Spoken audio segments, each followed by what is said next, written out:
And hello, everyone. Welcome to the Wartburg Infusion Entertainment Review. My name is Thomas, aka MrWartburg.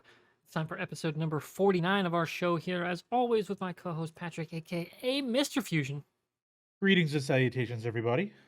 On the march to 50. We're almost there. We're almost there, man. Literally, next episode, 2 weeks from Sunday, we'll be Yep. recording. I don't Yep. know if we'll be streaming it. We'll see what happens. We'll see how logistically all that works. Plus, Yep. I'm not 100% sure if I'll bring my PC or not. So if I do any editing, it'll have to be when I get back home to Iowa. But it's going to be a really fun show. We're going to rank the Marvel Cinematic Universe. We're going to have the whiteboard so we don't lose track of whatever the heck we're talking about. Because let me tell you, we're going to have a lot of tangents. I can already see it in my head. I'm going to go with an average of like 12 per movie. Yeah, probably. It's a All good right. average. Yeah. It's a good one. You know, It's a good guesstimate, 12 per movie. Yeah. I mean, just on Iron Man alone, I can think of like 15. So it's going to be a really long podcast, but I'm very much so looking forward to it. Plus, we're going to Yeah. do a lot of good food, just hang out, watch football, and talk nerdy shit for a weekend. Dude, it's going to be great. Be great. Speaking of nerdy shit, Fusion, I suppose we should talk about what we've been watching and or playing and reading in the last, week and change since our last recording. So for me, I'll start this time. Go for it. I've only got a few, other than the things I know we both have watched. So for me, of course, I've been caught up on Harley Quinn, which is, again, to with a segue to they brought Matt Ryan in as Constantine. Yep. So it's Yep. like, dude, you already had me in for that episode. And not only that, but I also watched Constantine House of Mysteries, which came out, I think it was last year. It's kind of one of the DC like anthology kind of movies where there were like three other mini stories. There was, I think, the Savage. What's the one with the like Marine unit that's like from the 50s? Not Adam Savage. Is it the original Losers? No, maybe. It might be the Maybe. original Losers. It's not the U-Men. No. No, I think it is. I think it is the Losers, but it's like Okay. the original incarnation. That or it's like I can't remember what it is. But either way, there's that on this one. There's a God, what else was on this one? I'd have to remember what it was. But essentially, it's just like a coda to the DC that New 52 verse that had Apocalypse War, which was actually a really fun movie for like Yep. wrapping up a universe. And it's just this 40-minute thing, maybe even 35 minutes. It's just about Constantine dealing with the consequences of his, essentially undoing the universe so that the world doesn't end. And they deal with his, imprisonment in the House of Mysteries. They throw in the Spectre, voiced by Lou Diamond Phillips. It was awesome. It's just a really, really good Constantine story, and Matt Ryan, he's just that good. Yep. Everybody should watch Matt Ryan. He is the perfect Constantine, and I swear to God, Discovery, if you rob us of more Matt Ryan, you've already taken Brendan Fraser from us because you're canceling Doom Patrol like a fucking bunch of dumbasses. And you canceled him in, Batgirl. And you might cancel both versions of Michael Keaton as Batman. But if you take Matt Ryan's Constantine, I think that's even worse. Because he is the only one. I mean, they're pulling productions without even telling people They're off of just HBO Max. they're pulling it while people are fucking watching the shit. It's like, oh my Yep. God, this is awful. Like this is Yep. just like scorched earth, and it's fucking with people's livelihoods, and it's really bad. Yep. You and I have always agreed that Keanu's 03 Constantine is a very underrated movie. Oh, It's legitimately, it's very good. he does a great job. It's a retelling of the character, LA based, all that good stuff. But I think we both agreed, like, hey, we wanted the sour noted Brit Constantine, and we got that perfectly with Matt Ryan. I mean, when he shows up, you know, on was it Heroes was his first? No, he had his own No, he had Constantine the show, show. Yeah, and then he shows up on Arrow with that fucking Arrow. dead peacock feather to Yes, scratch his yes. back, which was just excellent sight gag there. CW, Yep. quite excellent. Then Yep. he moves over to Legends, like pops around various different parts of the Arrowverse, finally landing on Legends of Tomorrow as a regular. He was so good they brought him back after they killed off Constantine as just a character that looked identical to him. And only then one character was like, "You look so much like Constantine," and everyone gave him shit for the whole season because they didn't think he did. It's just an excellent running gag. And he voiced Constantine. A number of times. I totally forgot it was his origin was the botched NBC show. I totally forgot Which really about wasn't that. even that bad. It like- wasn't bad, but it was so NBC'd. It It really was a show that I think would have worked well on on CW. Yeah. Like, because I mean, it was so supernatural. Like that's the vibe they went with, and it Well, the works. only reason why NBC did that is because they saw what Fox did with Gotham. That's the only reason why they did that. I agree. Only reason why. I Because they agree. were like, we got to pull a DC show to just kind of put in our network to kind of say, hey guys, we're hip, we're cool. And people were like, yeah, it's still NBC. We just can't buy into it. And I mean, like you said, it wasn't a bad show, but the special effects for when he moved over to the CW, much better special effects than the NBC iteration. Yeah, like even the fucking cheap as hell Legends of Tomorrow had some really fun stuff with him. Yeah. But yeah, I agree. But okay, go on. What else are you watching? Or And then of course the catching big up thing on? I've been playing is something I've put almost 100 hours in 2 weeks, and that's Fallout 4. Yep. I have been playing so much of that game. I actually finished the main campaign, and I'm gonna do the DLCs this week, and then I'm gonna finally on vacation gonna dive into Horizon Zero Dawn Forbidden West.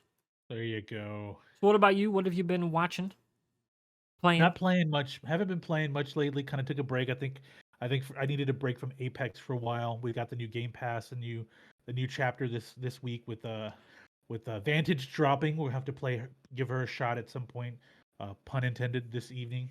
See how it plays with Vantage. But haven't been playing much. Catching up with some old reading, some old trilogy, the Phineas Poe trilogy. Started reading Kiss Me Judas, which is one of my favorite books by Will Christopher Bear. If you like noir, a great mystery novel. It's a trilogy centered around a formerly morphine addicted cop. Kiss Me Judas is the prototypical noir book in that he's a cop that literally the day he gets out of rehab for morphine addiction, he goes to a bar, gets drugged by a woman, and she takes his liver. He literally wakes up in a bathtub with ice around him, and his liver's. I'm sorry, liver, kidney. His kidney's missing, not a liver. As they She liver took would his kill liver. him. Yeah, I don't know what I was thinking there. But, well, he was drinking for one, so why would she take it if he's drinking? But two, yeah, it would just kill him. No, she takes one of his kidneys. So that whole urban legend of waking up in a cooler or a tub full of ice that literally happens to him, and it's just a whole noirish mystery where he goes around Denver, Colorado, looking for this woman in the red dress. Yeah. It's good stuff, man. Caught up on that, reading a little bit of the X-Men Extinction Agenda from the '80s, and man, the reason why I got into that is because watching Sandman just kind of gave me nostalgia of late '80s, early '90s. Had some great authors out there writing comics like Neil Gaiman, Alan Moore, Chris Claremont. There was just some good stuff out there. And so, yeah, I felt a little nostalgic about. I wanted to read some old X-Men material, so I picked up Extinction Agenda trade paperback the other day at Austin Comics and Books, my favorite place in town. So yeah, just been doing that, man. She-Hulk, Prey. We watched Prey as a group. We watched it on our own, and then we both loved it. And then your channel on Discord was like, "Hey, let's do a movie night. Can we watch Prey?" Sure, guys. So we watched Prey and Bullet Train that weekend. God, last couple weeks has had some good content. Yeah, like stealth out of nowhere. Holy shit, It- August yeah, was pretty dope. pretty dope, man. And so, yeah, I'm ready to talk about all of this stuff that we watch. But yeah, just catching up on stuff, getting ready for, a little bit of a tone down here in the next couple weeks while we watch weekly episodes of She-Hulk. Got Cobra Kai in a few weeks, getting ready for that. But more importantly, next Saturday, in a couple Saturdays, we got college football kicking off. So, Heck yeah, you know, I'm quite excited for that. 2 weeks from yes, tomorrow. Well, for me, yeah, it actually kicks off 2 weeks from yesterday, I think. yeah, 2 weeks from yesterday, Yeah, Thursday, that's the yeah, Thursday night. that's that northwestern Nebraska in Dublin. Yeah. Actually, there's a lot of pretty decent games on And that first Nebraska's Thursday gonna night. get fucking trashed. You think so? You Did think you so? see the shit that Scott Frost said today? He was like Yeah, bragging that his players are they puking puke like 50. 50 And I'm days, like, 50 are times a you day. are you shitting me? It's Yeah, one of the that's not dumbest good. things I've heard a coach say in like 5 years. Yeah, yeah. I've listened to Dabo Sweeney rant about name, image, and likeness. That was fucking dumb. Oh, that You was. know what, man? I liked. We could go on a quick rant here. I've liked Dabo for a long time because of what he did for Clemson. He's I'm very old slowly. man yells at cloud. I'm getting to that point where I'm starting to get worn thin with him, and a lot of it started with Deshaun Watson. A lot of his takes during the whole Watson scandal were really like very short-sighted, and I didn't like that. That along with the NIL stuff, yeah, he needs to just stop talking, start coaching. You notice Nick Saban's not talking a lot. He talked a lot at the Yeah, beginning, Kirk but he doesn't. shut the fuck. but he shut the fuck up and he's like, I'm ready to coach. Let's just do this, right? Dabo needs to shut up and win another title. You Yeah, know. Kirk's very much like with the name, image, and likeness stuff. And I was like, it'll work itself out. It's not my Yep. domain. I'm a football Yep. coach. Yeah, it'll work itself out. Yeah, the first couple years are gonna be weird, but after that, it'll level all. It'll all level Yeah, out. it'll Trust figure me. itself out. Yeah. But the only thing I want to touch on sports before we get into our big topic, because this is media related, because it's going to impact multiple streaming services now across at least 3 or 4 platforms I can think of, plus more Or if things escalate. yeah. What was your reaction to the Big Ten deal? Not just the craziness like it's Peacock and Paramount Plus and NBC. And maybe it's going to be NBC Sports and CBS and CBS Sports. Like what that's all going to entail. The number 7 billion to start. Seven 7 billion to start is ridiculous because what that tells me is the SEC is licking their chops right now. When they saw 7 billion for the Big Ten, but But here's the thing: they right, don't have that many established players left to turn to. that's true. Like you have Apple and Amazon, Yep. and then Big Ten's on everybody else. Yep. Like ESPN's not expanding their eyeballs anymore. Like they're not growing their viewership. No, no, people are tired of the ESPN Which brand. is They're why tired of a Big Ten said, you can go ahead and get fucked.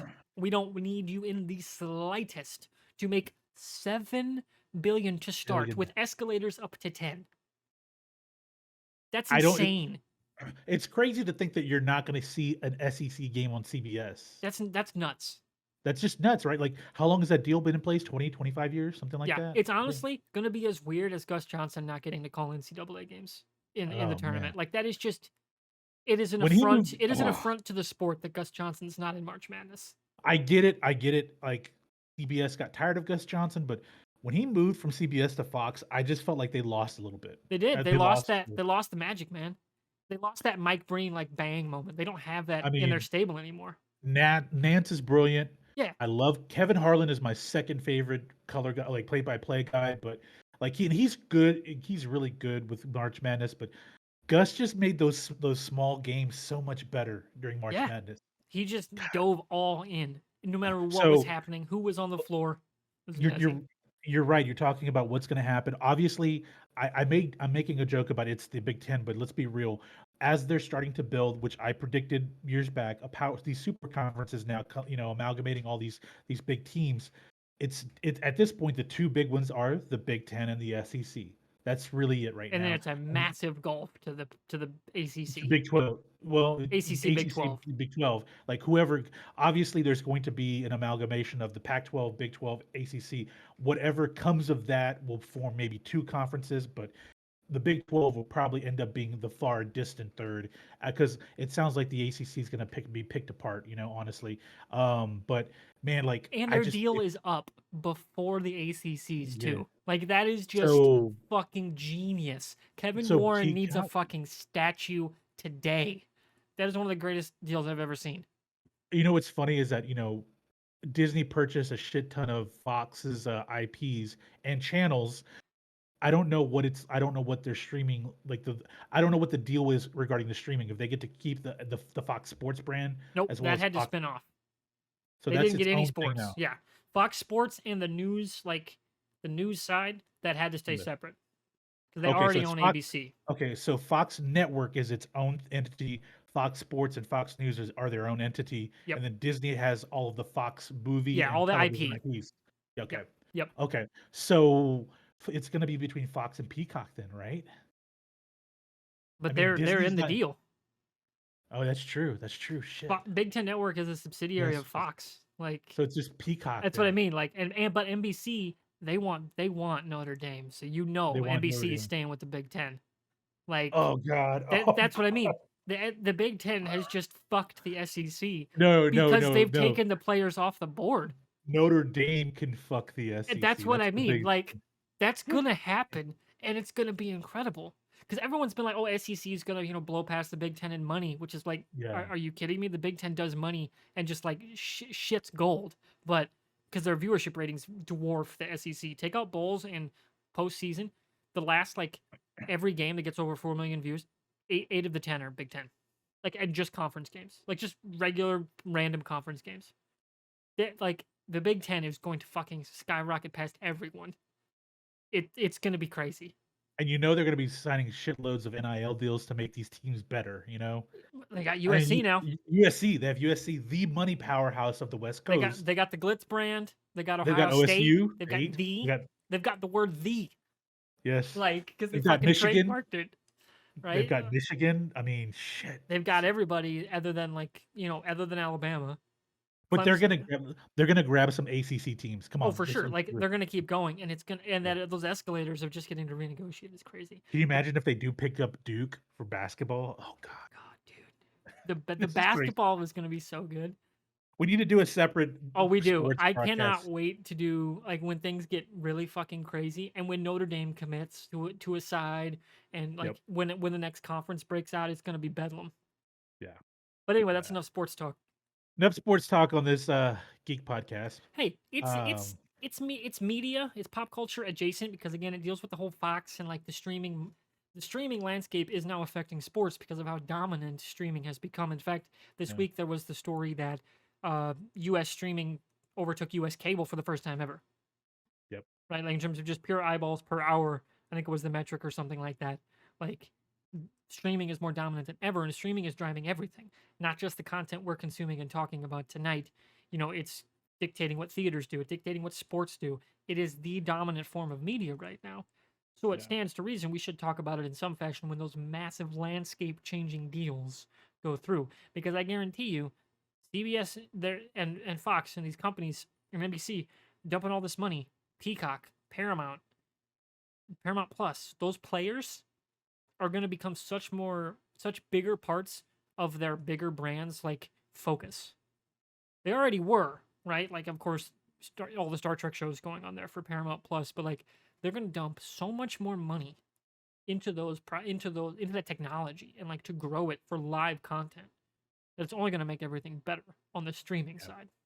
It might be a little more cumbersome in terms of the viewership, like, you might need to carry over services and stuff, but we all kind of signed up for that when we said no cable. Yeah. Like, that, this is the territory. You're going to have to come and go. Cut as you want. Here, I want this for a month. I want that for the season, and then you get rid of it. That's what you pay. That's the cost of not having all in one service. So I'm fine with it.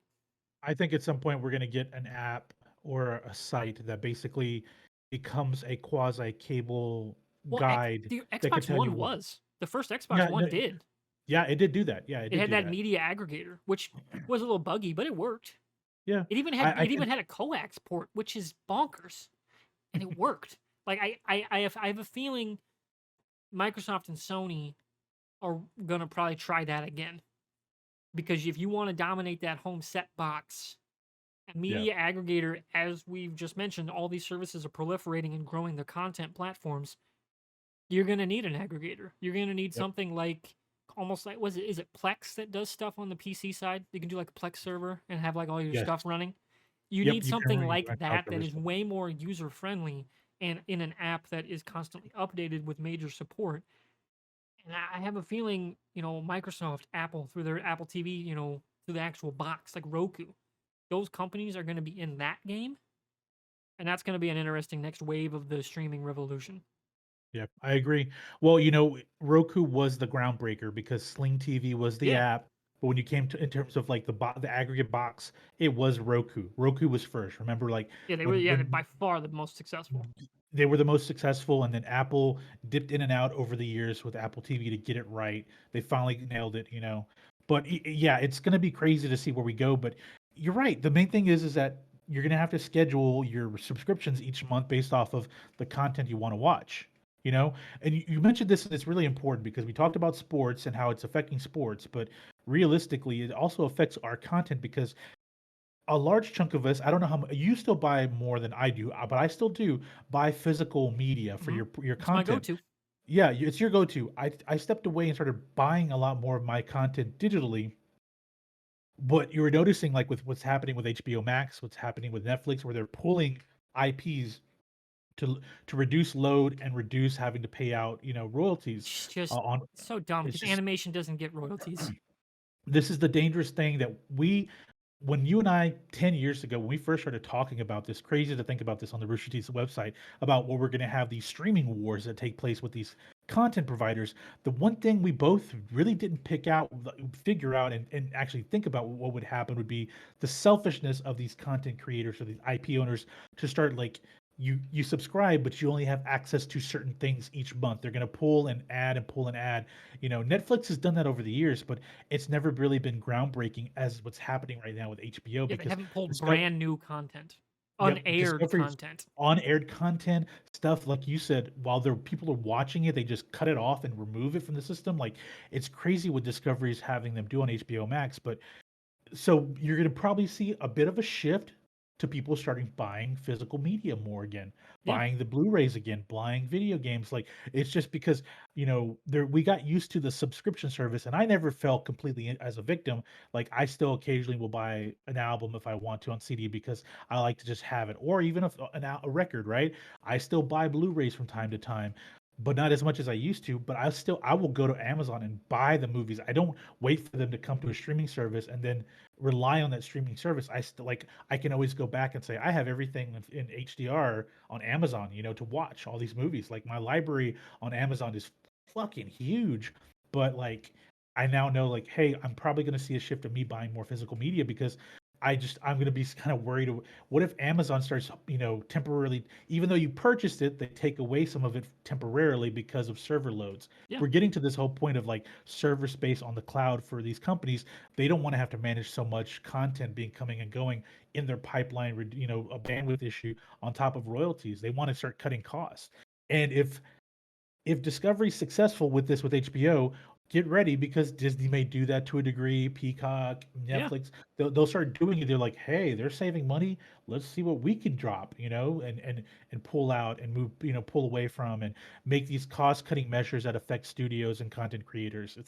It's kind of a crappy situation, but man, yeah, I think people should start thinking about like, hey, be sure you have a good Blu-ray player or an HDR, a UK, a or 4K player well, or a console. oh, they're Yeah, off screen. Dang it. they're all off screen, man. Get yourself a PlayStation 5, an Xbox One Yeah, X, and beat me. you have a way to purchase and physical media because I think there's going to be a shift to that over the next couple of years. Yeah, Not like a huge shift, but we're going to see a bit of a course correct I have over the. an analogous comparison, which you actually briefly mentioned. But first, I want to mention, hey, Galvibes, what's up? Thank you for Hello. chatting and dropping the follow as well. I'm now at 250, which is, I Nice. noticed earlier. I was looking at my manager and I was like, huh, I guess I'm actually close to a round number.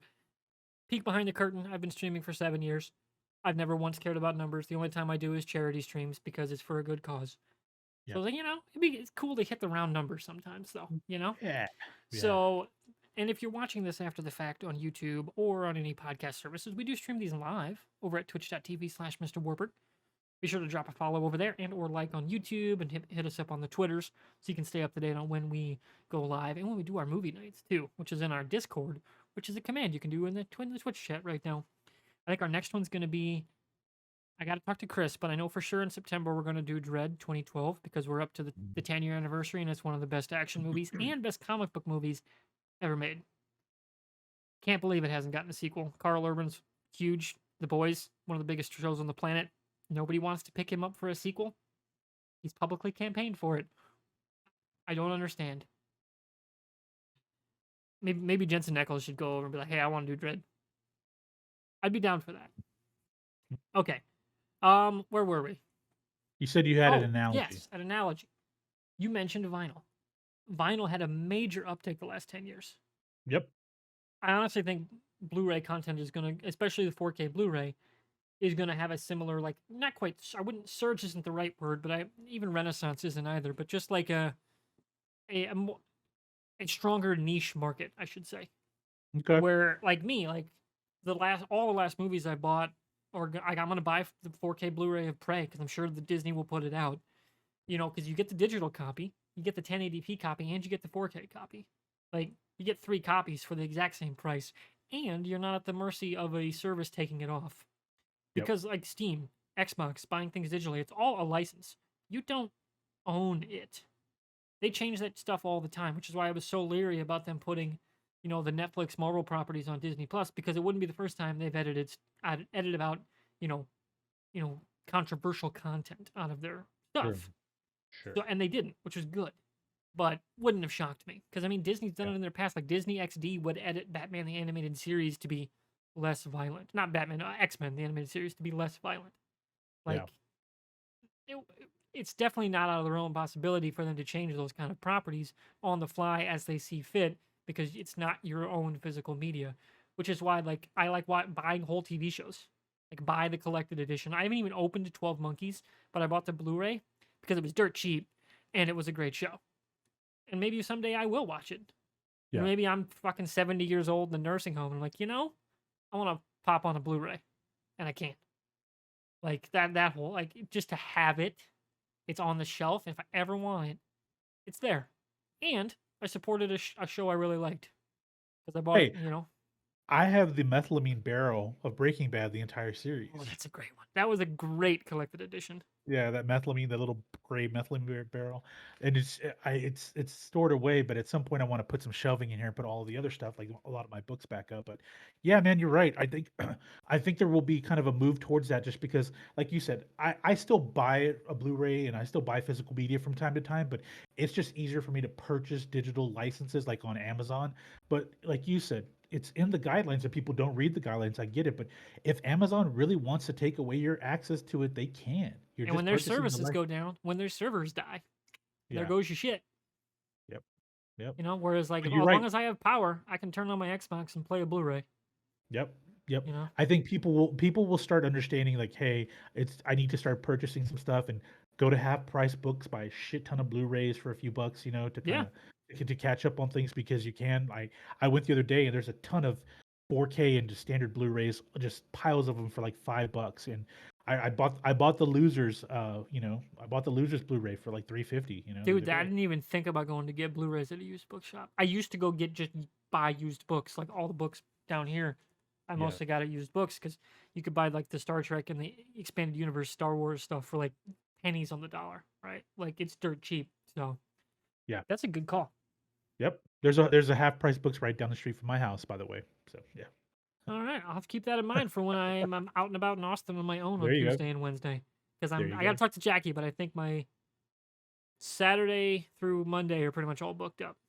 There you go. So then I just got to figure out stuff for Tuesday and Wednesday. All right. Speaking of Cool. figuring stuff out, let's talk about some stuff. Let's talk about We'll stuff. start about, you know what, we've done enough jawing. Let's be extremely succinct and say watch Prey, because it was an Yes. incredible action movie. Great coming of age movie, great Predator movie. It's super fast. It's like one of those movies where you're like, man, if that was 10 minutes shorter, it'd be better. It was almost a movie you could say it'd be 10 minutes longer and be even better. But it was still that fucking good. Like it was, I would say it's easy 9 out of 10 movie for me. Right? Like it's Yeah. great, Yeah. easy. Like and you could make the case it's like just a pure 10 out of 10 like coming of age like thriller kind of story. It was awesome. You should all go watch it. Yeah. Dan Trachtenberg, the director, Black Mirror, directed an episode of The Boys. I think he He did did the some music pilot. videos. Yeah. Yeah. Yeah, he did do the pilot. Loved it, man. Amber, Mid Thunder. Mid Thunder, great Great job. name Great. too. Great name. Yeah, Mid Thunder. God, yeah, that's a great indigenous name, man. I She needs to love, show up like, as like some sort of Native American like deity to like team up with Thor. It'd be dope. She has to. With a name like that, she has to.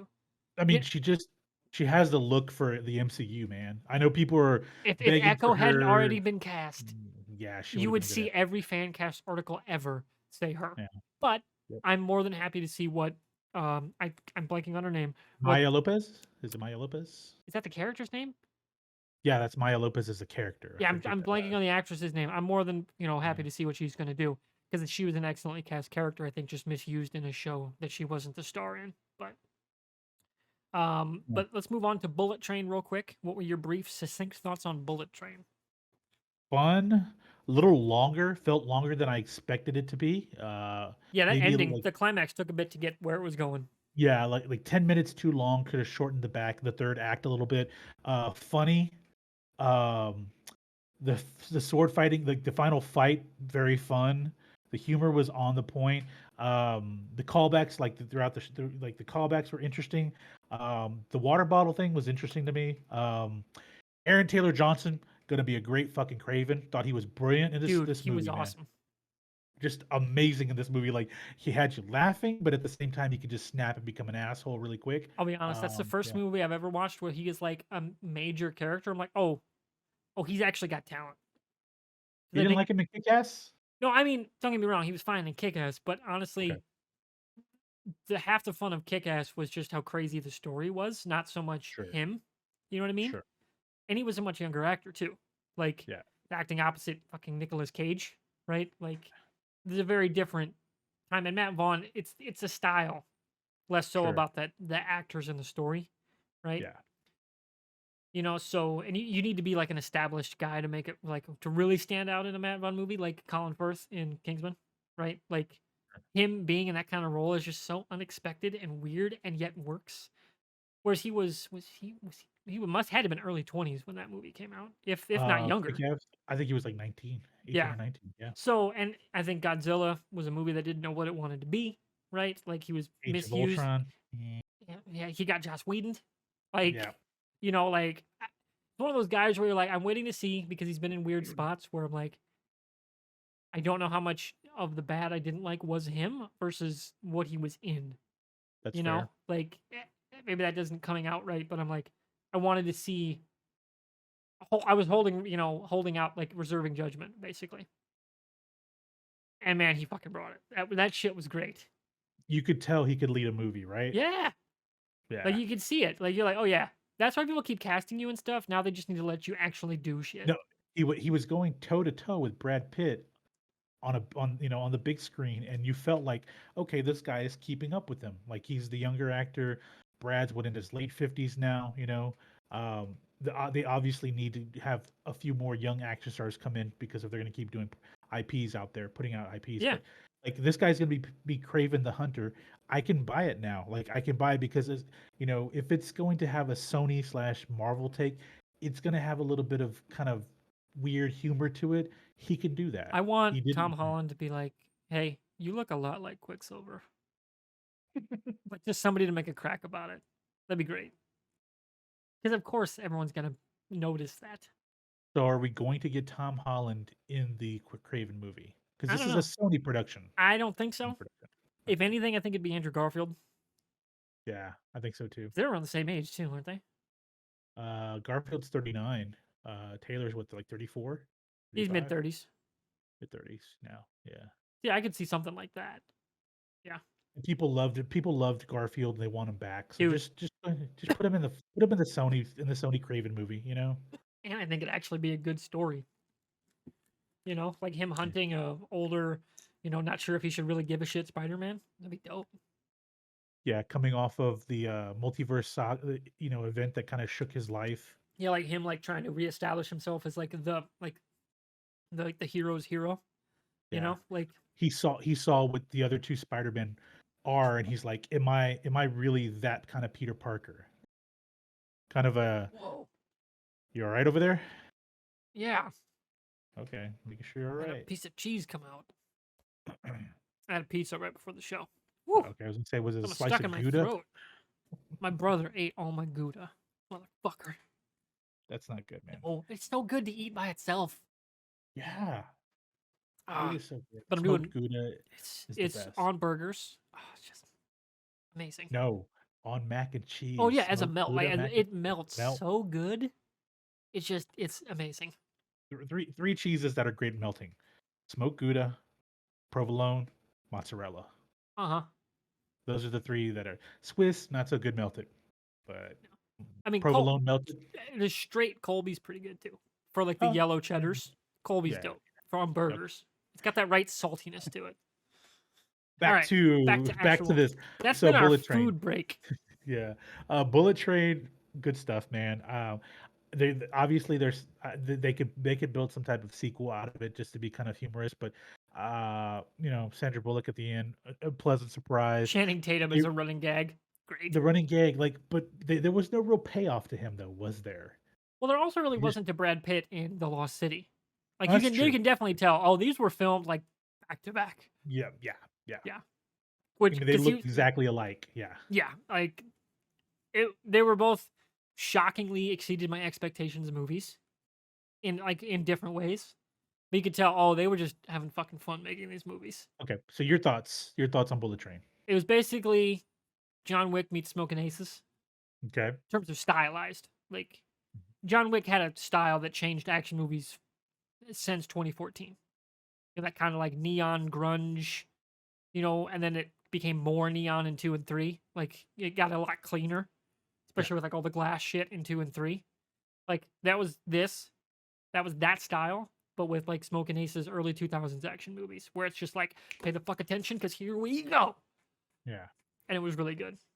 I quite enjoyed it. Um, Good humor. Good humor in it. yeah, I it like was the just humor. fun. Yeah. Like it was just one of those movies you're like, damn, that was a fun time with the movies, man. And yeah, some of the story beats, they got me. Like Yeah. the running gag with Thomas the Tank Engine and Yeah. the Diesel. The I Diesel. know there's a Yeah. fucking Diesel around here somewhere. Oh, and what is his name? Lemon. That actor. Ah, God. He I is keep he is forgetting his name. hilarious in everything he's in. He Yeah. was in Eternals. Yes, he He's was the tech dude the in tech guy. Eternals, Yep. Yep. and I'm blanking on his name. He was hilarious. He was an excellent counterpart to Aaron Taylor Johnson. Those two by themselves could have carried this movie. But you're going up like with a kind of a manic Brad Pitt, like kind of character. Extremely well played. The Ryan Reynolds cameo. I mean, come on. This movie Brian knew, yeah, Brian Tyree Henry. yeah, he's hilarious, and he needs Yeah, to be in more stuff, and not just as comedy in the background character. Like, let him dive into some shit. Be great. yeah. I think he wasn't very. I think they didn't do him enough, like had put him enough on the screen for the Eternals. No, Like he really was kind of a secondary Eternal character. Kind of like Kamal's character. which is weird Yeah. because he was awesome. Both of those guys were like, man, if you'd made the stories more about them, I'd have been way more interested. But like he leaves before, like at the start of the third act. He's like, "Yeah, I don't want to be a part of this war. I'm gone." And just turns around and like literally walks away on the screen, and that's it. Great reference in Miss Yeah. Marvel, though. Yeah. That was quite nice because they don't But know he's the same character, and they're like making the joke no, about no, no. who their mom is into versus who they're into. Like, Yeah, his dad, like, yeah, but he sets up the joke in the Eternals, which is great. Like, yeah, so good. I play my ancestors like in every film. I just moved down the line, and so no one knows but the Eternals do. That's yeah. When I saw that on Miss Marvel, I cracked up. And my wife was like, "What's so funny about that?" I'm like, She didn't watch the Eternals, and I was like, it's a callback from another movie, and It's it was a great. And really good job. speaking Yeah. of Marvel stuff, Yes, let's we're go. now over half an hour into the show, finally going to get to She-Hulk. But first, Let's go. I got to take an ostomy break. All right, I'm back from my break. It's time to talk about She-Hulk, the newest show on the Disney Plus for the MCU. Episode 1 dropped yesterday on the 18th of August. We're recording this on the 19th. So, Fusion, what were your first, initial reactions after watching that opening episode? They obviously improved the CGI, which I appreciate.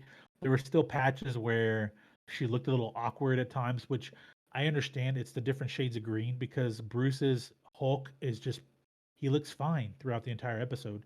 That, and I think it's also some of that is your brain. It's almost like motion smoothing, where like you can wire yourself to think it's normal. Yeah, And I think we've just been exposed to this Hulk for so much more, and the artists that are making it are yeah, also just that much more familiar with making the thing because it's infinitely less human than She-Hulk is in terms of proportion. yeah, yeah. We see She's her as 6'7". human that's green Yeah, versus yeah, Hulk is just green monster.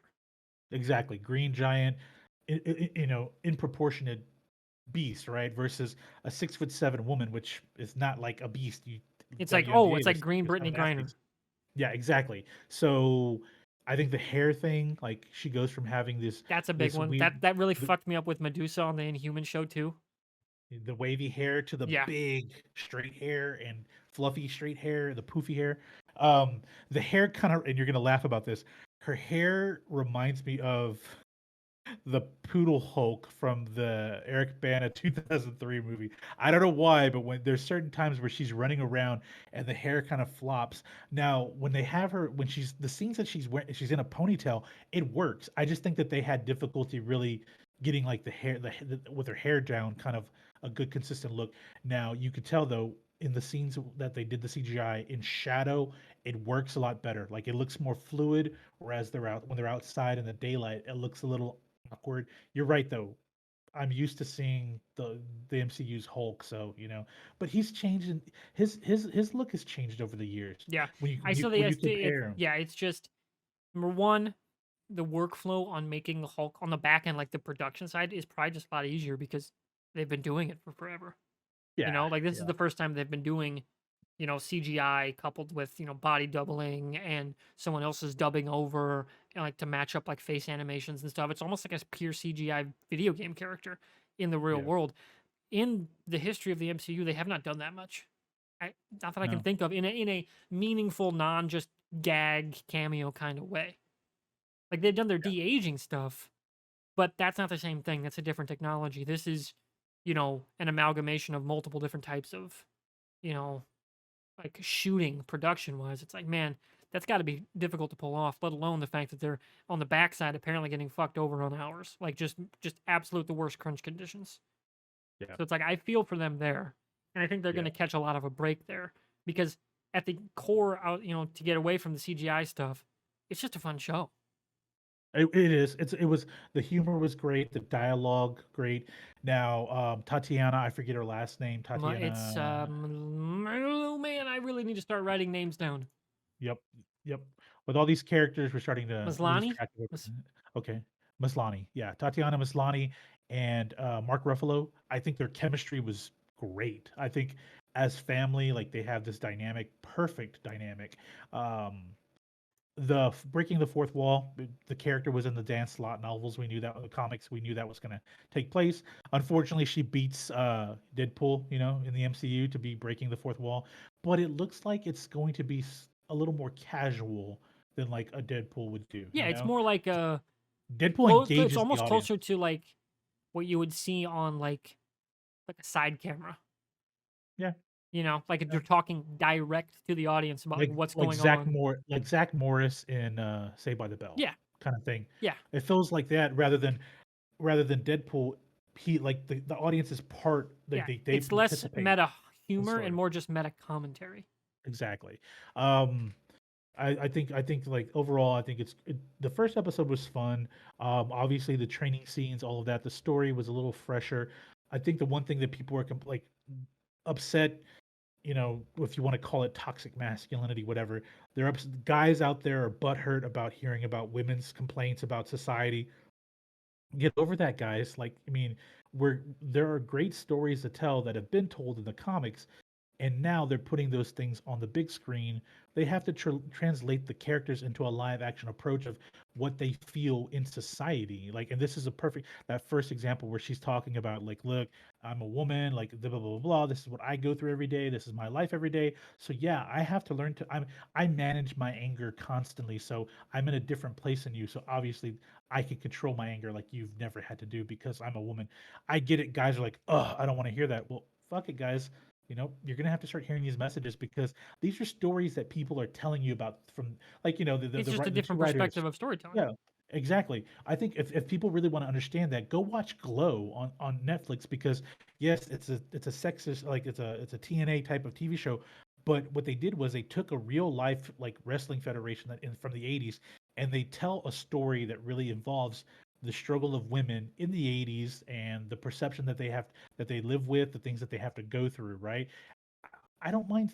I'm okay with seeing these stories with these, if you want to call it social like commentary, because they're still telling a good story at the end of it. So And stories this, have never not had social commentary. no, no, no, no, no. They all do. I mean, Star Wars. People forget it's a fucking Allegorical political movie. storytelling is the oldest form of storytelling. Yeah, Star Wars is a political Well, actually, story that's a at source its for me. core. I don't know if that's true, but like allegory has been as far back as stories go.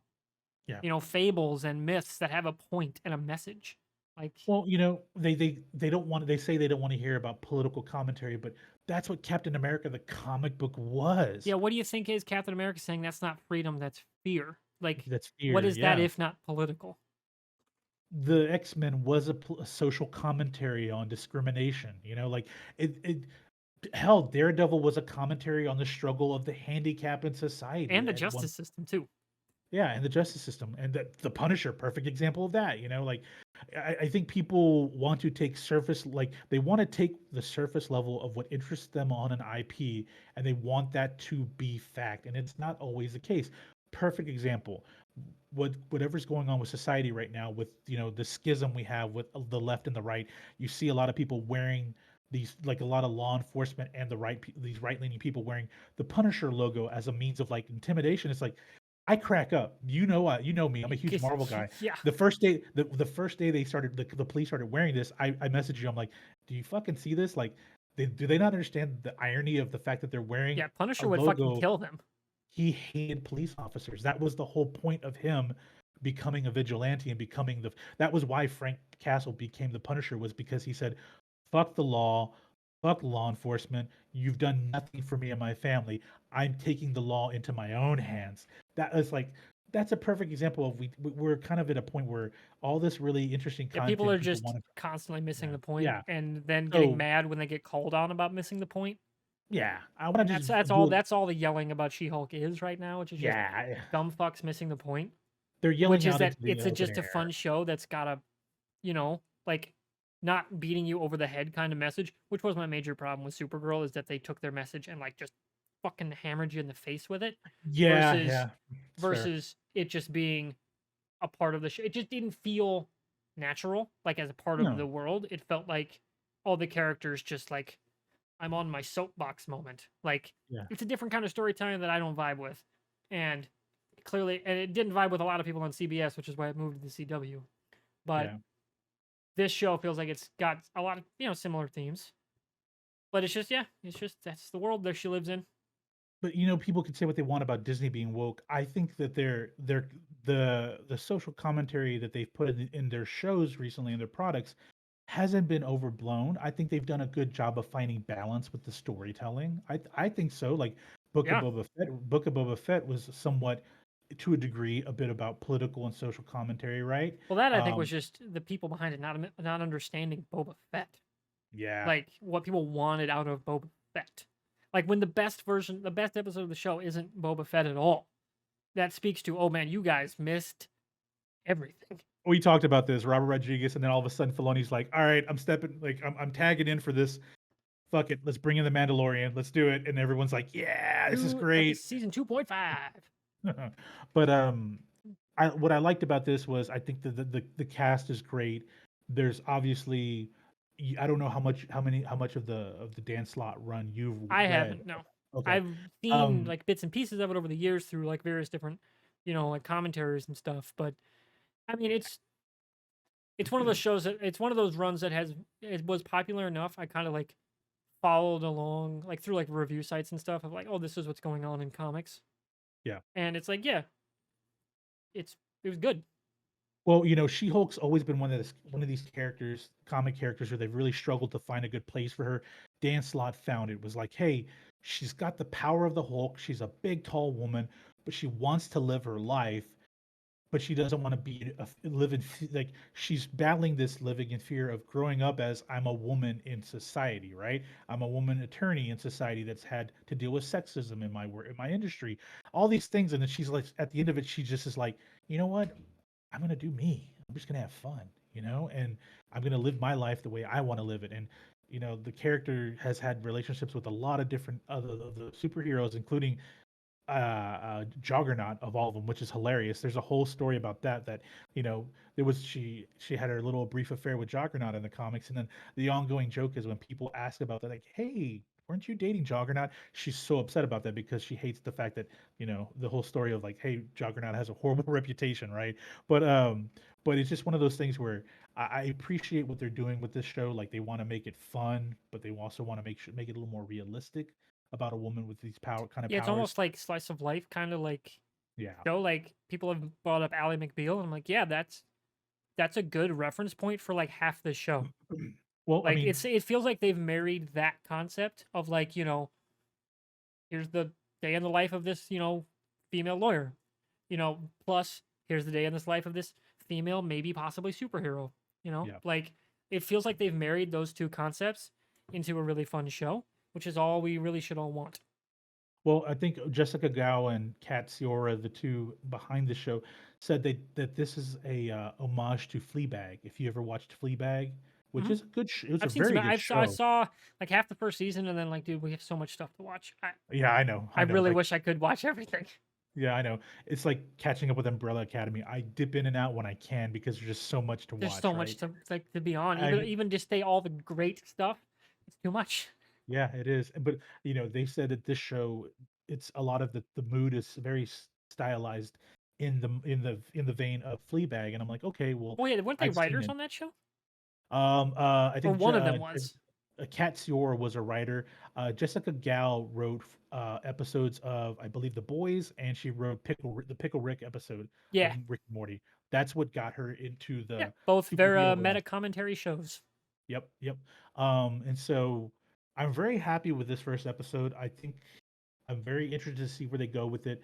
Um, I'm not so upset about the CGI. I think it's something that okay, but It's one of it's those you deal with it. Honestly, it was yeah, half the, like it's one of those like when we were watching the Arrowverse, you're like, they just don't have the budget, they don't have the time, right? Like that weekly release, it really crunched, like their time to make all sure, the effects great. As long as the stories are fun.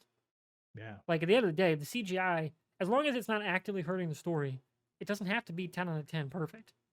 No, Like man. and honestly, all the people screaming about it are the extreme minority because most of the audience that watches these shows, they aren't watching and making podcasts about it. They are No, nowhere near as plugged in as like a tenth of anyone that does stuff like what we do. All they care about is having a fun time when they turn on their TV. And yeah, this show is clearly going to deliver that. Let alone what it will do for the rest of the MCU, which could have some pretty interesting implications. We know Wong is going to show up, Daredevil, Abomination. We know they're going to set up like the kind of like what's going on in the justice kind of side of the world yeah. and actually get into it, not just surface level, oh, Department of Damage Control are bad guys.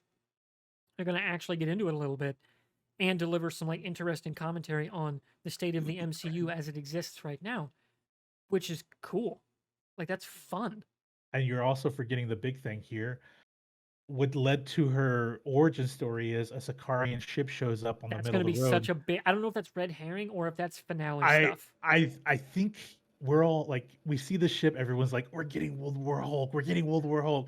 I think it's a bit of a red herring, I think it honestly. is, but that I don't, honestly I had a thought on what that could be. Okay. Okay. Here's my thought. I brought up a couple weeks ago what the end game of She-Hulk would be. Hmm. She might have to fight Hulk, and like not Yep. Bruce Banner. They might split Hulk and Banner again, which would be a much more interesting place to have Banner than he is right now. Other than as a mentor to She-Hulk, he's not in an interesting port beyond the dude's the last first. He's the last Avenger. Like that's active and on Earth. Tony's dead. Steve's basically dead because to the world, right? Because he's an old man. Yep. Though I would love to see old man Steve show up at some point and just hang out. He is going to at some point. We Yeah, just don't in know. something, right? Like Yeah. Yeah. Thor's off world and basically out of contact with everybody, and and Natasha's dead. Clint is semi-retired. Yep. Like it's just Hulk that's active and still doing hero shit from the first wave of Avengers. He's in an interesting that's an interesting spot to be for him. But I think it's more interesting to break them again to make Hulk an entity and Banner an entity. The Sicarans are going to come back because they want a gladiator back, and they're going to break Hulk again, and then she has to fight him. Okay. That is where I'm thinking they're going to go with that if they go anywhere with it, unless it's an Well, entire red herring. it's a good point because in the first episode they bring up the fact that Banners is established that it's two different personalities. Like Exactly, and he he merged them, he merged, and he said that several times was I merged the two personalities. I merged myself and Hulk together. and they Like he hand kept waved the showing up as not Hulk anymore, yeah. which was an interesting way to give her powers. That was a way better origin story for her than a blood transfusion from a guy who knew it would destroy her life. Yeah. You know what I mean? Like in the comics, doesn't she get a blood transfusion from him? Yes. Which Yes. like Bruce Banner would never fucking do that because he's not an asshole like No. that. He's not going to intentionally turn his cousin into a Hulk even to save her life because he knows it would fuck her life up. Yeah. Right? Like he wouldn't put that on someone else. But No, having it be an accident, way better. well they do a good job of that because obviously what between Endgame and now has been what, 3 or 4 years now? Yeah, in And universe, yeah. in the Too. universe, it's been about 3 or 4 years, right? Because I think I read somewhere She-Hulk takes place in the year 2024, right? It's a I yeah, think they're so. ahead of us. They're ahead of us. So, okay, so let's just say it's been 3 or 4 years that he's had a disabled arm, right? A burnt up arm. So they tell you a good story that, hey, while she was unconscious, he was able to look at her DNA structure and figure out that the Hulk gamma radiation within her operates differently, and he was able to use it to heal his arm. That's a good story. I like that because we can't have a disabled Hulk. It just doesn't make sense going forward if we're gonna have Hulk, right? But then immediately he tells her, I've done all my testing. I have all the data. I'm destroying your blood. We cannot. That's one thing we've always established in the comics. Hulk blood is dangerous. It's very, very toxic, and people can get really sick from it. In the 2008 Hulk movie, Incredible Hulk Yeah, movie, they set up Abomination. they set up Abomination through that, and the Like, leader. They set up the leader too. yeah, that's As what I a- meant. The leader. yeah. He's still out there in the He's world. still Like, somewhere. yeah, I'm like, that is somewhere. If they ever wanted to pick a thread back up, the the leader would She-Hulk. be a great spot. The Well, you leader with Doctor Doom, that kind of like villain rivalry with each other. Ooh, that'd be a great place to go for phase 5 and 6. or you could just have the leader in the She-Hulk show. You know, Yeah, You could do that. I know I've read stories that apparently Disney's back in negotiations with Universal to be able to get a solo Hulk movie. If that happens, we probably will get a World War Hulk, but I I think think you're it'll be right. name only. I don't think they're gonna do the actual story No, no, it because it's may a be dope like a name. Hulk. It's a great Yeah, name. yeah, hell yeah, World War Hulk, hell yeah. Um, but it may be like you said, it may be either his son Scar that he had a son while he was, Hulk in Sakaar, or it's a split up Hulk, or maybe even it's just someone out there exposes the Hulk blood, and starts creating a bunch of different Hulks, and it's World War Hulk, in that it's just a bunch of Hulks out there destroying shit, and it's up to these two and it could be an origin story for Red Hulk, Well, but imagine, oh, they split Banner and Hulk, and they're not like on the same page. But then World War Hulk breaks out, and that's when they come to terms with, hey, we'll go back and forth, but we'll talk to each other and like actually be an effective team as two people in one body. yeah. That'd be an interesting place to go. Yeah, because World War Hulk is a very dark comic. If you haven't Oh read it, yeah, you got Ghost Rider he telling the heroes of the world, "You deserve he's to die," and he just guy. pieces the fuck out. Yep. And then Like, he just beats the shit out of the X-Men. He shows up as like, I'm pissed, you're all gonna fucking die. And he just like kicks the shit out of the X-Men. But then like, yeah, the heroes of the world of the 616 are like, oh shit, this is the one thing we've been scared of, was the Hulk like just taking it out the on Hulk us. Yeah. literally just deciding this world needs to die. This world needs to die. Like, Jesus. Like, I what do you mean, do when that force says it's but it's just time? But just like Age of Ultron, it's probably gonna be a very different story if Yeah, it's it's called. gonna have to. Well, it's gonna have But to be. The World War state of Hulk, the world is different. yeah. But anyway, back to She-Hulk. I love the writing, love the acting. I know we're gonna get more of Ruffalo's Hulk here at some point, and We hopefully better. not at the end. I'm just like, and we also have, apparently we're gonna have D'Onofrio's Fisk show up as well. We're gonna also have obviously Matt Murdock and Daredevil. There's a lot that's gonna go on with this show, and it's what, 6 or 8 episodes? Is it? How many I think episodes? I don't know, but I think it's 8 episodes. But man, like there is a lot that's gonna happen in this show. A lot. Nine. Nine Nine episodes. Nine episodes. episodes. A lot's gonna happen in 9 episodes. A lot. But I like the idea of spinning it as she's going to become a defender force, or like defense superheroes, or the powered people of the world. She's going to come to their Or is she defense. Legal aid. prosecuting? Is she Isn't prosecuting, or she is like she? going district attorney? Oh, you're right. I Because didn't think. it's Yeah. Murdoch's a defense attorney. Murdoch's defense. Yes, that makes sense. You're She's a correct. You're correct. prosecutor who's done some defense stuff, but like generally, like I think in one of the comic book runs, she sued Spider-Man. Yes, she did. Like, and then she had to put Spider-Man on the stand. Yep. Like that kind of stuff couldn't happen in the MCU, which would be really fun. Like that would be just an interest. Like they've never done anything like that in the MCU. They haven't But gone would into that part of the world. Yep. You But wouldn't know? it be just funny to have like a 3 or 4 minute clip of Holland in the Spider-Man suit on stand, having to testify for something? And like her having her just fucking lawyering the shit out of him, like to pick apart a statement or something, and then Yeah. him just break down on the stand and lose it, or just totally clam up. Be Yeah. they could tell a whole bunch of new stories. You know, imagine like Law and Order set in the MCU. Like that could happen now in a Yeah. way that it really couldn't until they were going to bring either Daredevil or She-Hulk, who's more on the like Daredevil stuff doesn't really focus a lot on the court stuff, but it could. It chooses more of the vigilante route, whereas She-Hulk sticks more, finding that balance between the two, and really going hard in on that. Also, Especially, Daredevil, yeah, Daredevil's obviously a very serious, dark, yeah, R-rated TV show, and to be able to have him in this show, kind of, I like the ability of Marvel basically saying the MCU comes at you from different creative yeah, it's angles. gonna be, yeah, you don't know what's coming next. Like we're gonna take the best ideas, like of all the different adaptations. Like, like we're gonna bring Kingpin back, and maybe he should be more like the Netflix version. So fuck it, we'll put him Mhm. back in a suit and have him be that Kingpin. Like because clearly he was a different Kingpin in Hawkeye. He So was super powered in the Hawkeye show, which was interesting. yeah, Yeah, which they kind of alluded to that a little bit in the Netflix. I mean, a the little guy bit. destroyed a human head Yeah. with a car door. Like no regular human who's not like either roided out and or got some level of super strength is gonna do that. Like he killed him in one hit. Like just caved it in. Yeah.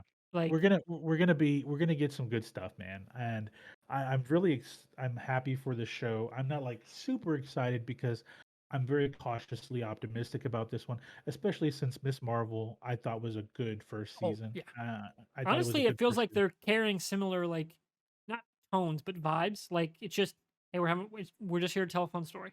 We're just having fun with these things. I think the Falcon and I think with WandaVision, Falcon and Winter Soldier, they realized like, hey, it doesn't have to be so dry. You know, we can put some personality into this. And I think they started seeing that with WandaVision. And Like, especially Loki.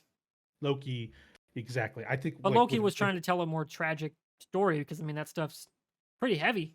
If you don't yep, dress it up with comedy. but you also exposed a little bit of a comedy with the character in Ragnarok. So you couldn't just Exactly. And Hiddleston completely can do leave. comedy.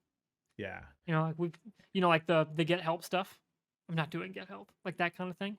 He can do it, and But they did it well because Owen Wilson also great comedic actor. I'm gonna throw this at Warburg. You probably didn't see this, guys.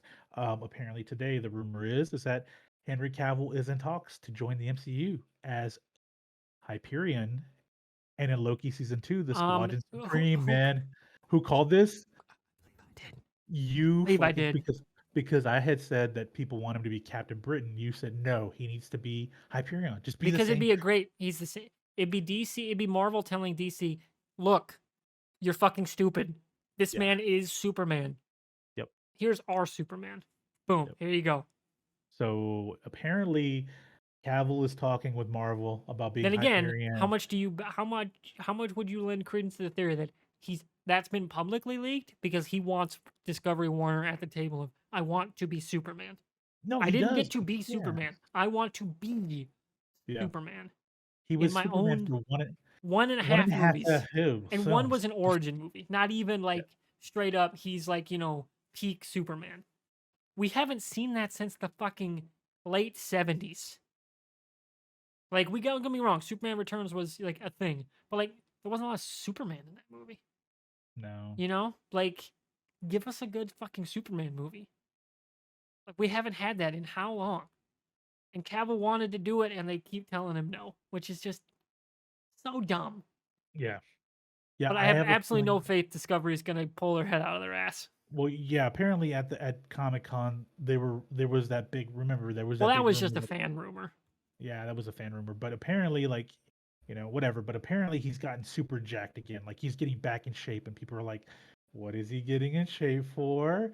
And the big rumor, and you're right, maybe it did come from Cavill's camp that, there's a rumor out there that he's talking with Marvel because Marvel wants to put the Squadron Supreme in Loki season 2. Like, they could be either Kang's police force or they're the multiverse group that just jumps from reality to reality now to fix things because no one else does. They're not going to put the Exiles out there because we haven't introduced the X-Men yet. So let's let the Squadron Supreme be that Exiles group where they go from timeline to timeline to fix shit. But then their leader is Superman essentially, Hyperion. The only other person close to being Superman would be Sentry, and Sentry, you have to have a really dark a person that could be like they're just their presence is dark and crazy. You know, like the Sentry is just a weird character, man. Weird character. I'd rather have Hyperion if I'm gonna have the Superman that's evil, you know, or the vicious Superman, like the Homelander, you know, basically. Yeah, and that it's just gonna really bum me out because man, I just want a good, wholesome, kick-ass Superman, and I we're probably know. never gonna get it. Which is we've been spoiled with some action live with some animation adaptations. In fact, very spoiled. They're pick an animated Superman, and they're practically all fantastic. Why can't they get it on live action? I just don't understand it. It hurt. It breaks my brain because I'm like, Marvel pulled off Thor, not once, not twice, 4 times in his own movies. Four. And Can't he's get super arguably the most favorited Avenger, right? beyond Captain America. Well, and Yeah. Iron Man. But like that trio, like that's their big three. They pulled off fucking Thor. They made Captain America a legitimately interesting character They and an did. inspirational character. In the comics, it wasn't until recently that he was viewed that way. Yeah.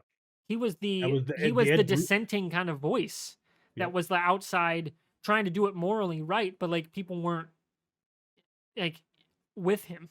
You know, like they didn't follow him. Ed Brubaker made him something completely different where people like the tragic character of Steve Rogers became so big with the Winter Soldier story and Yeah, Ed Brubaker's run of Captain America. People were like, "Holy shit, we've always thought of him being like a Superman type, a bubblegum character." And it's like, no, there's some real depth to the guy, you know? yeah. So, yeah, you're right, man. Like for me, I want Cavill in the MCU. Obviously, I think he fits the Yeah, MCU. more Henry He's a Cavill is fan. not a bad thing. No, no, and it doesn't He is a necessarily true have to movie be. star. Yeah, he is. No, he is. He's got the look, you know. And he not only does he have the look, he's a fan. He's a geek like No, us, you he's a know. And huge nerd. Like yeah, straight up, I do not know of many celebrities that build their own computers. 'Cause that is some nerdy fucking shit. Like that is hardcore shit. and you're Like not talking about just like setting up. We're talking about taking the parts and guys that like know how to benchmark shit. yeah, I don't even do benchmark. that. Yep, He's doing that. Like that yep. is beyond nerdy. And he's fucking jacked like a It's true. linebacker. And he can play Superman convincingly. Like, dude, he's awesome. Yeah. I really think that we're going into a very different place with the MCU because casual people that know big names outside of like the X-Men, they're going to be kind of lost a little bit, but I'm okay with that. I'm okay with that because we're getting I will say Eternals had me, I'll be quite frank. Last year, That the was Eternals a had me a bit worried about things, but Shang-Chi, I thought it was a great story. I know you have issues with the ending, but that was just overall, expectation versus what happened. That's not so much that good it failed. storytelling though. Yeah. Good storytelling. Um, I will say this: I liked Black Widow. I just think it was 6 years too late for that movie, honestly. But it was still not a bad movie. Um, TV show wise, we've had some good stuff with Hawkeye, Miss Marvel, are obviously. And Moon Knight. We keep forgetting we don't bring up Moon Knight enough. I thought that that was a really good first season of that character. It's another Weird. it's a street level hero. Like just I think Kevin Feige has said this. He's going to make an effort to differentiate between the cosmic, the super duper protectors of Earth, and street levels. Spider-Man, Daredevil, and Moon Knight. They're going to be street levels, and maybe to a degree, She-Hulk becomes one. I don't know. Meaning like it's going to be very grounded, like where they are with their storytelling. But who knows? They may decide to dip in and out of that with She-Hulk just because it retires the banner. You know. Yeah. She's like Spider-Man in that she can kind of like been in the Avengers and, but done, stuff with the Defenders, right? Like she's one of the characters that has gone between. Yeah. So that'll be an Okay, interesting one. this just popped in my head. Obviously, Feige loves Kristen Ritter as Jessica Jones. We know this, Oh, right? if she doesn't show up in Oh, She-Hulk, what a oh, failure. she's got to show up, at least She's make a got to. cameo this season, Because right? number Just one, she just has to put on a fucking jacket and jeans. Like it's not jeez. exactly like she's got to pull a Natalie Portman and get like completely yoked, right? Like she just got to show up and be Kristen Ritter. Yeah. Not exactly hard. Just be an asshole. Like, yeah, we have this PI working on a case for the firm. Where is Yeah, she? She at the comes in. very least, a reference to Jessica Jones. Leave Yep. that door open. Yep. That's got to happen at some point. Yeah. Because Feige apparently he I'd loves love to see her. Carrie Ann Moss show up too Yeah, that'd be as cool. like a private attorney outside the district attorney's office. I Like think I think defending a client or something. I think before we get Charlie Cox showing up, we're probably going to get Foggy Nelson make a cameo before, kind of leading us to it. I think we're going to get Oh ramped yes, up into that. I think we're going to get ramped up to Matt yes. Murdock showing. Also, that's one of the best parts about Daredevil coming back. Foggy Nelson's awesome. He's Yeah, a great. great character. One Oh of those man, great like just a human in the world characters. Like just a little guy, on the sidelines. Like he's not in there punching people. He's just doing his job. and He's we're a getting great character. 18 episodes of that show. 18. Yes. So think about this. They can air the first 4 episodes and we still have 14 weeks left of the show. That's They can, incredible. It's like a whole quarter of a year. yeah. I mean, I wouldn't be shocked They're if probably they, gonna go 9 and 9, but yeah, yeah. probably bookend their years with that. But before we get to that, It's, yep, let's move on. I think we've said all we can say about She-Hulk, which is yeah. we really enjoyed it. It surpassed my expectations, even though I figured it'd be a fun time. I was on record as saying CGI, who knows how it'll turn out, how it'll shape up, but that it'll be fun. Turns out I was right. Yeah. So, like many things, if you watch this podcast, pat myself on the back. Just not trying to be an asshole, but it was easy to see that one coming. It was clear that it was going to be fun. Yeah. If not like the world on fire with greatness. Like it's not going to be fucking Better Call Saul. It's going to at least be fun. Yeah. There's completely a market for that. In fact, that's where I would say most shows are. Okay. We have one other comic book property to touch on, which is near and dear to I know your heart, Fusion. Yes, it is. That aired on Netflix. They, of course, do not do the weekly release. They do the all at once approach outside of the odd, IP, like Stranger Things. That is Neil Gaiman's the finally a great live action adaptation of The Sandman. One of the seminal graphic novels of all time, let alone Neil Gaiman's works by himself. The Sandman is that good. It's okay. American Gods, Good Omens, did some stuff for Marvel, did some stuff for DC. The Sandman is his quintessential comic book property. Let's be frank about Oh, this. for sure. I mean, It it affected is so much of what came yep, after. I yep, was legit worried. Ooh, is the adaptation going to be good? Because it inspired. Like, pick fantasy, pick superheroes. Gave us Constantine, right? Like, inspired an entire imprint of comics, right? Like, it changed the industry. yep, Let alone what it would do for like things like Supernatural were directly inspired by Neil Gaiman, right? Like an entire generation of creators has come up with these stories. sure. Now we're finally getting the adaptation. Is it going to live up to those inspirations, right? Those homages. Is the original going to match that? Wouldn't be a shock for an homage to do better than what like Dune, right? Like it took forever to get a really good Dune, even though Dune inspired so much sci-fi that it was the inspirations that surpassed what birthed it, like stuff like Star Wars and stuff like that, like took off from Dune and were just better than it. So Yeah. everyone gravitated towards it until very, very recently. So I was worried we were going to get, oh, is it going to be that good? My worry was entirely misplaced. That shit ruled. I think we mentioned this before we started rolling on the podcast. This was originally, I believe, Netflix was going to do an animated version of the show, but then they felt like, hey, let's do this right. We need the right cast, but let's go ahead and go live action. We know with like shows like Lost in Space, there's Netflix do and obviously Stranger Things is the other huge one. That is the big one. They have the ability to put out really good special effects And really good and fantasy worlds. yeah, creating these the fantastic. And I was very worried just because going into this, it's such a very I'm gonna say just for casual viewers, a very weird story, right? It's very different because it takes elements of real fantasy, religion, so many different elements, and it creates this one universe out of all of it, right? Two of the characters are Cain and Abel from the Bible. You got Another Lucifer rolling Lucifer, around. Lucifer Morningstar. But what it does is it takes these characters and it really morphs them into something different than what you think of traditionally in your mind. So when you read the comics, you know, you've heard the story of the Sandman, but let's go into and Neil Gaiman is brilliant with this because American Gods is another perfect example of that.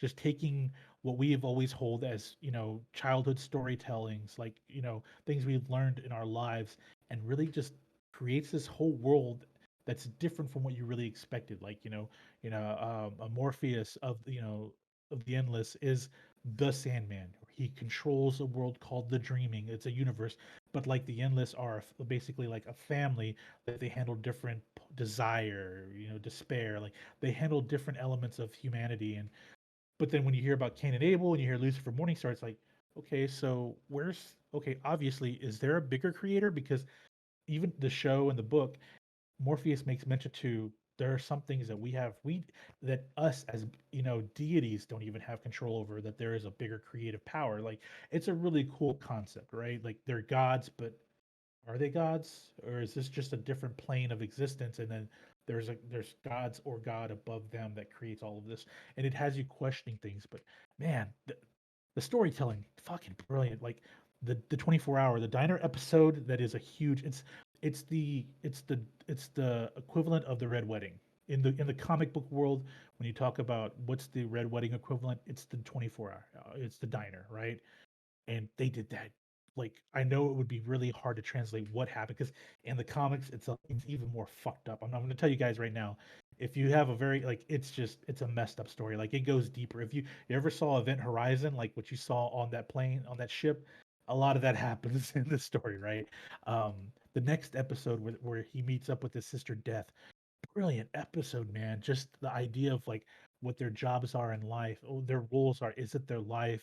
Is it just who they are? Like what she has to do when she takes people to the afterlife. Like I think it was so brilliantly done, man. And I was very impressed with the cinematography and the cast. I think I'm really hoping, because they haven't even greenlit a season 2, but I'm very happy with the cast, and I'm really happy with the storytelling. Like it nails the comics. It really does. If you've ever read the Sandman, like it does a service, and they don't the changes that they make are very fluid. You don't feel like so much of the comic is like being pulled out of it, like some properties it happens.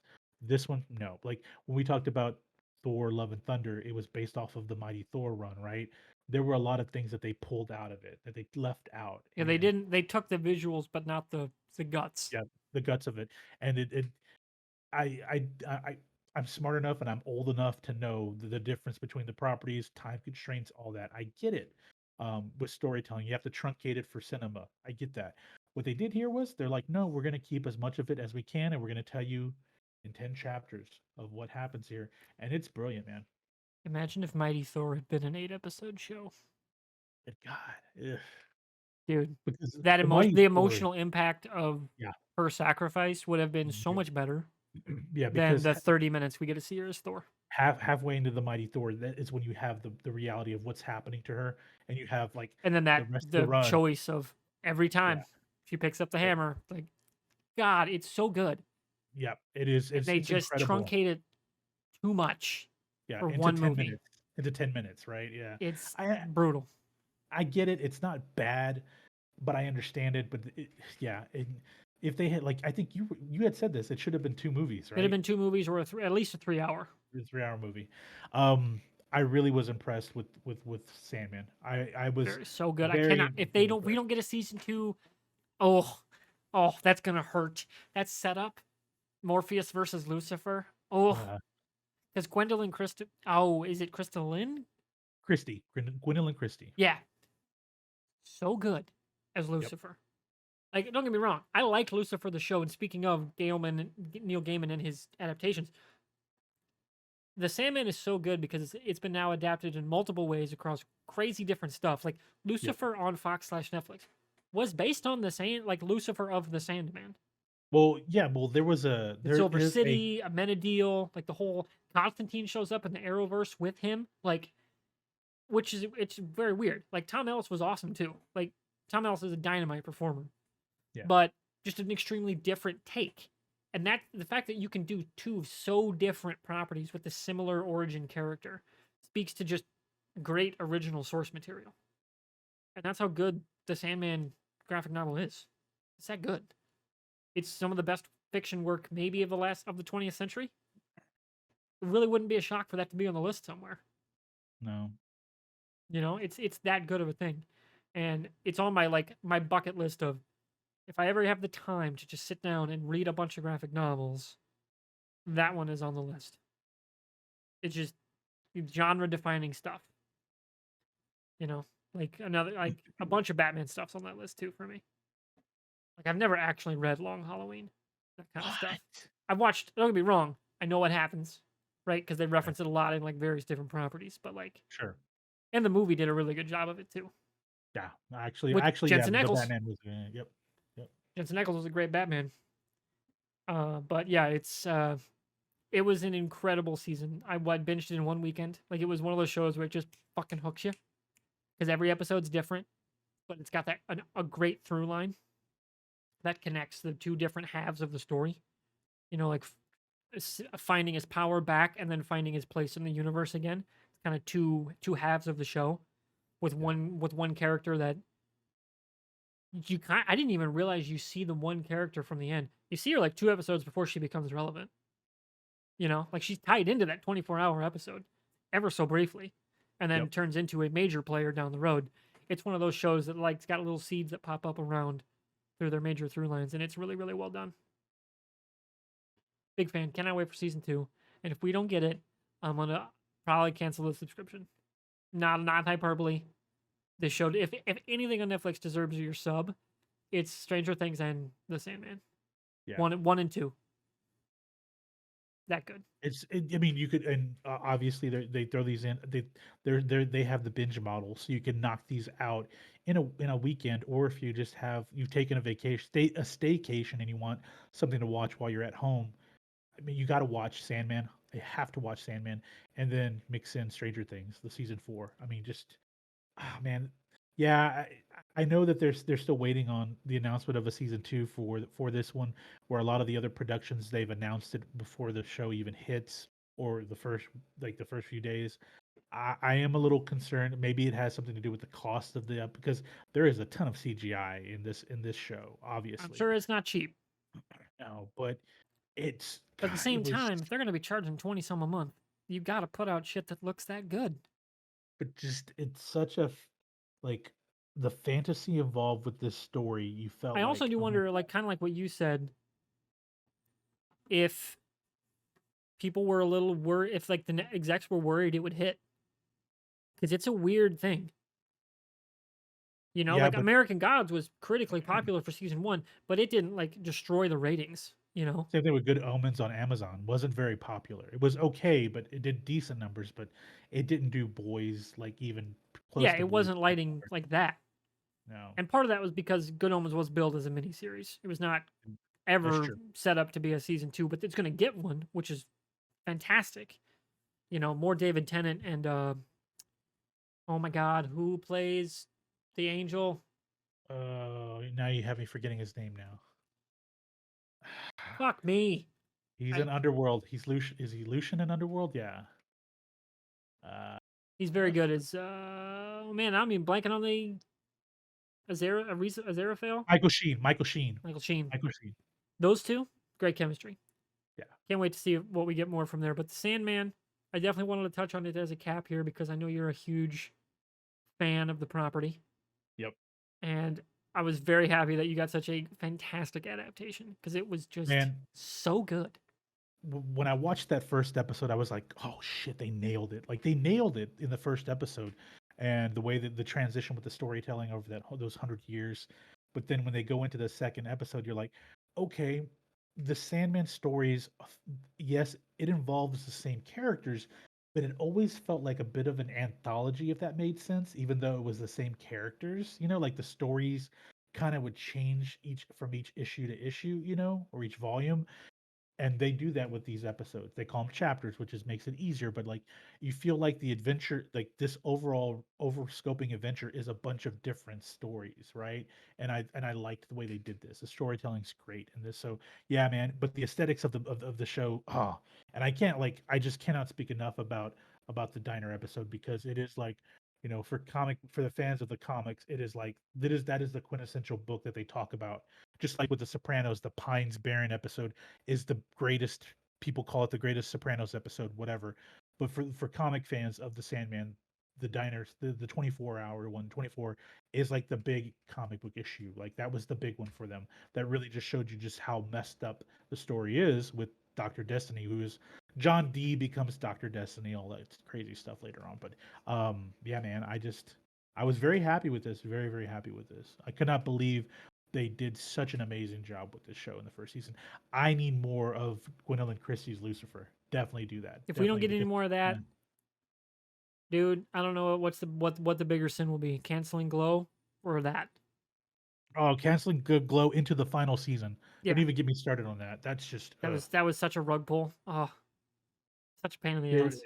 the women were so happy to do that, but like we spent the whole episode talking about the struggles of Netflix, but man, like this was a good thing, man. Like I remember I told you they needed to go with more different like main road type of Dude, superhero they did properties. the Sandman. They're gonna try to do Hellboy Oh God, come on, man, give me a Hellboy show. because that's a They need universe to that's do it. wrapped up. Like Yep, what is his name? It's Mike. Mike Mignola. Yep. That he's kind of like stepped away and like they're done with stories in that universe. So like they could, Yeah. it's not an ongoing thing. Like they know they could plan out a whole show with it, a whole series, whether they be movies or a show. If anyone's gonna do it, it's gonna be Netflix, and it's probably gonna be pretty good. Like if it's on this level, it's gonna be fantastic. Imagine if they do, if David Harbour comes back to do it, That would be kind of and awesome, it's man. but it's like actually good, Oh my God. I mean, you have the BPRD, which you could tell so many different dude. stories Just outside call of the show Hellboy. that. Yeah, the Be BPRD. like Yeah. be like Agents of Shield, but then you have Hellboy show up and it turns into Hellboy. Oh my God.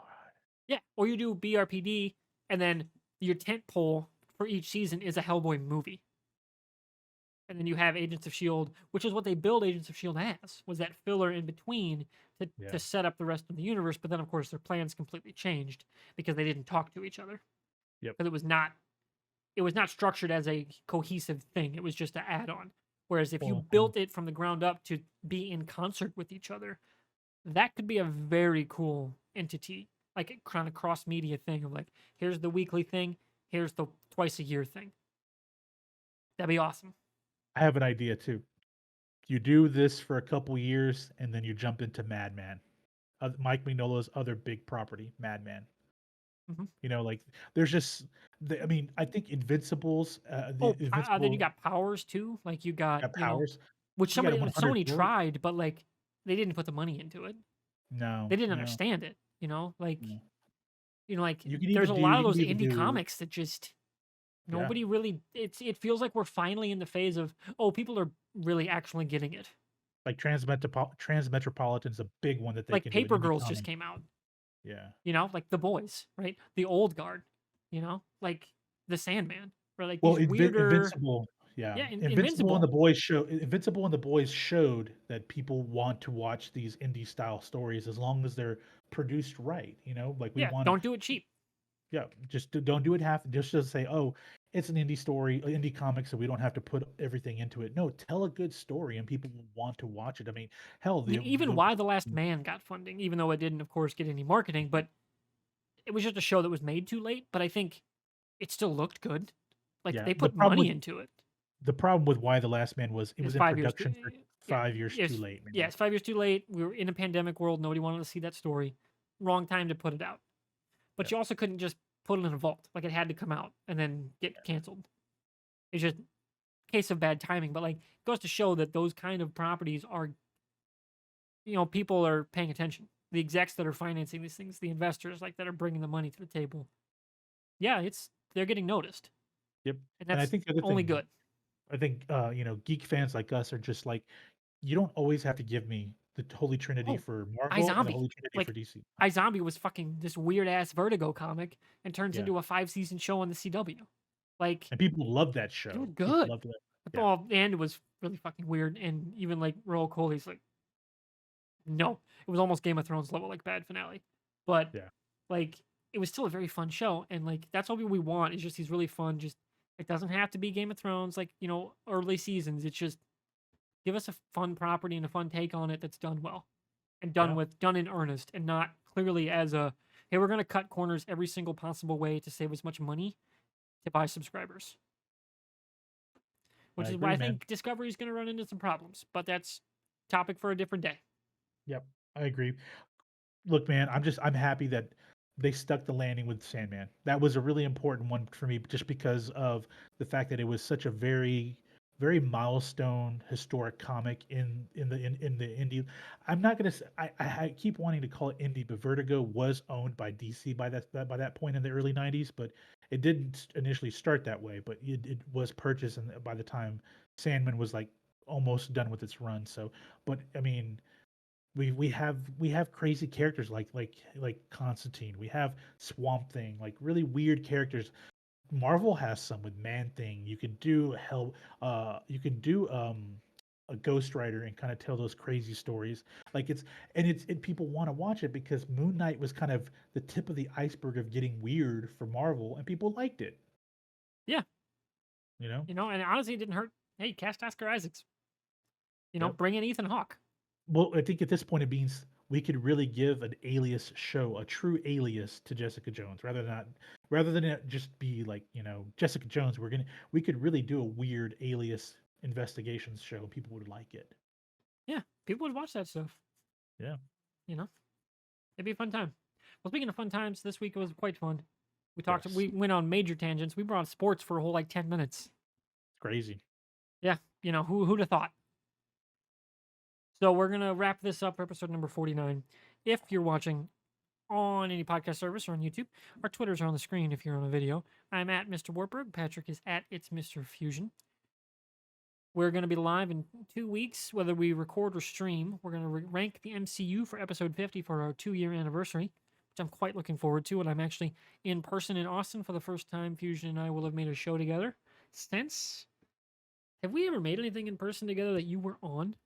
Well, I was on the TFT podcast one year when you guys recorded, but I left the apartment when you guys recorded for that Because TFT I was episode. only producing, I wasn't on it. Yeah, I was you behind weren't the on it. camera. Yeah, And other than that was the that, only I time. don't think No, because we did not let's in plays. person. We did let's plays in the room, but you weren't there. Nope. So, yeah, we're gonna make some content Yes, for we the first are. time in person and watch a lot of football. Yes. I'm very excited about this. And that's where we're gonna wrap it up. Over on the stream, we're live at twitch.tv/MrWartburg. Head over there. I think you're gonna play some Apex next. Let's do this. We're gonna play some Apex here on the stream. But we're gonna wrap it up for now. Thank you everyone for watching and or listening. Sorry if the edit got weird. I realized I didn't hit record for the first 10 minutes, but I'm going to hopefully be able to clip it and catch it off the Twitch stream and then port it over. I'm going to try a new video editing software too. I'm going to try DaVinci Resolve. See how that goes. Because I hear good things. And my Adobe's going to go up $2 in a month. So then again, I did talk to my sister. She uses it professionally. She does videos for a newspaper. And got told she should be working at a TV station because they were so good. Just like by somebody that works at the Des Moines Register, which is the biggest paper in Iowa. Like, okay, Yeah.